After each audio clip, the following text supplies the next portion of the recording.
के चरण कमलों में नमन करते हुए आप सभी के लिए आशीष मांगता हूं। आप सभी के चरणों में सिर झुकाकर दुआ मांगता हूं। और आज मैं आपसे क्या कहूं? आज जब मैं एकांत में बैठा था तो मुझे अपने अतीत के कुछ अनुभव याद आए। उन्हीं को आज आप सभी के साथ बांटना चाहता हूं। ये अनुभव मुझे भगवान की असीम कृपा से मिले। बचपन से ही मुझे ऐसा आभास होता था कि कोई अलौकिक शक्ति अपनी ओर मुझे हमेशा खींचती रहती है। मैं उस शक्ति के साक्षात स्वरूप से रूबरू होना चाहता था। मुझे तो हमेशा फकीरों का ही संग था।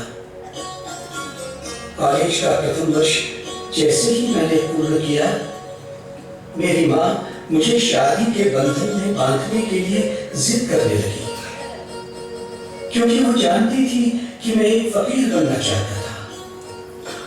शादी का ये विषय इतना ज्यादा गर्मा गया कि मैं घर से दूर कहीं एकांत में चला जाना चाहता था, जहां शहर का शोरगुल और रोज रोज का विवाद न हो।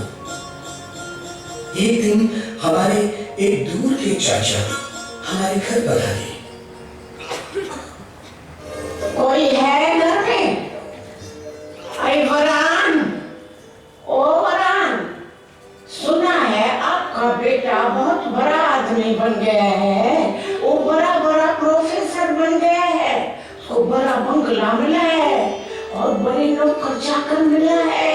बहुत मान पाया है। वरान, वो शादी के लायक भी हो गया है। अभी क्यों नहीं उसकी शादी कराती है?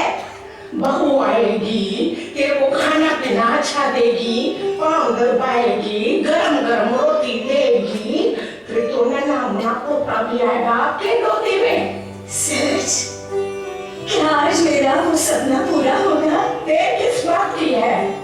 हीरे जैसा तेरा बेटा है, उसके लिए रिश्ता भी तो ऐसा चाहिए। मेरे पास एक बहुत अच्छे घर की लड़की है। भला कौन माँ ऐसी बहू नहीं चाहेगी? और बताओ, उसका रंग तो गोरा है ना? और माँ का नक्शा? मेरा थावर लाखों में एक है। उसके लिए लड़की भी वैसे ही चाहिए। हीरे जैसी लड़की है, बड़ी सुशील, सुंदर और धनवान बाप की बेटी है। एक ही बेटी है। अपने साथ में बोरी धन की भी लाएगी। अपने बाप की पूरी जायदाद की वारिस है। सोच लो वरान देवी। मेरे अकेले के सोचने से क्या होगा? मेरे अनोखे बेटे ने भी तो इस बात को मान लेना चाहिए। क्यों नहीं मानेगा तुम्हारा बेटा? लड़की दिखाओ, नाना करने वाला लड़का भी लड़की जब देखते है तो हाँ कर देगा। आपके मुंह में घी शक्कर गए, ऐसा ही हो। अच्छा वरान, अब मैं चलती हूँ। तेरा बेटा अगर मान जाए तो मुझे खबर देना। बेटा, तुमने तो मेरी सारी इच्छाएं पूरी कर दी। इतना पढ़ लिख कर प्रोफेसर बने, मान सम्मान मिला। बस अब बहू देखने को जी मचल रहा है। जान से बहू घर में आ जाए तो इस खुशी में 4 चांद लग जाएंगे बेटा। माँ, आपने क्यों गई बात छेड़ी? मैं शादी करना नहीं चाहता माँ। फकीर न बनने की तुम्हारी इच्छा तो मैंने मान ली। अब मेरी ये इच्छा तो पूरी करने दो माँ। मैं सेवा की राह पर चलने वाला ईश्वर का एक सामान्य सा सेवक हूँ। शादी घर गृहस्थी के झंझटों में फंसकर क्या तुम मुझे इस रास्ते से विचलित करना चाहती हो माँ? बोलो माँ, क्या तुम ये नहीं चाहती कि मैं भक्ति और सेवा के पथ पर भी सफलता प्राप्त कर लूं? किस बात के लिए ये ना की रट लगाए हुए हो? ये झंझट बेड़ी ये सब मैं क्या सुन रहा हूँ? चाचा जी, कर का खबर, हकीकत की खबर। बेटा, शादी तो तुम्हें करनी ही पड़ेगी, नहीं तो हमारा वंश आगे कैसे बढ़ेगा? घर बार बसाना, वंश बेल को पनपने देना मनुष्य का महत्वपूर्ण कर्तव्य है। और तू है कि लगातार ना की रट लगा रखी है? कर का खबर, हकीकत की खबर। क्या तू अपनी माँ को सुख नहीं देना चाहता? क्या वो बेचारी लोगों की टीका टिप्पणी सुनते ही रहेगी और आंसू पोंछते ही रहेगी? चाचा जी, कर का खबर, हकीकत की खबर। कुछ तो ख्याल करना चाहिए तुम्हें। जिन कठिन दिनों में तुम्हारी माँ ने तुम्हें पाल पोस कर बड़ा किया है, उन दिनों का कुछ तो स्मरण रखो। बेटा, तू शादी को बंधन क्यों मानता है? एक पल के लिए मान भी लिया कि शादी तो बर्बादी है, तो आज तक जिन जिन लोगों ने ये शादी की है, क्या वो सारे गलत है?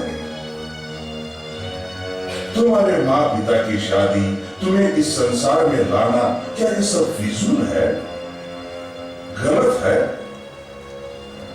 बोल, क्या कहना चाहता है इस बात पर? तुम्हारा निर्णय सुने बगैर मैं यहां से नहीं जाने वाला। कर का खबर, हकीकत की खबर। कर का खबर, हकीकत की खबर। लगता है ये तेरा बेटा गया काम से। इस पागल से जो अपने से बड़बड़ाता है, कौन करेगा शादी? कौन देगा अपनी लड़की इसे? बरान देवी, भूल जा अपने इस बेटी की शादी के सपने।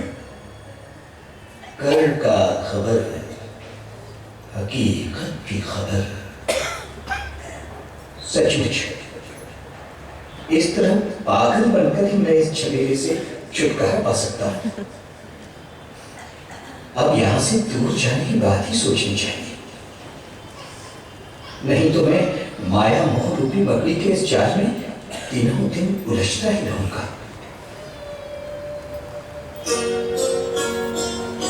उस रात मैंने प्रभु के समक्ष गुहार लगाई कि मुझे इस चक्रव्यूह से मुक्त करो, और उन्होंने सुनी।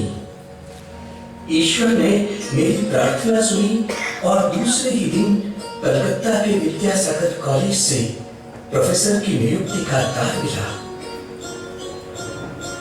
घर वालों और परिजनों ने मुझे बहुत रोका, परंतु मैं तो मुक्त पक्षी की तरह उड़ चला उस डगर पर जहां से आध्यात्म की मीठी गूंज मुझे बुला रही थी।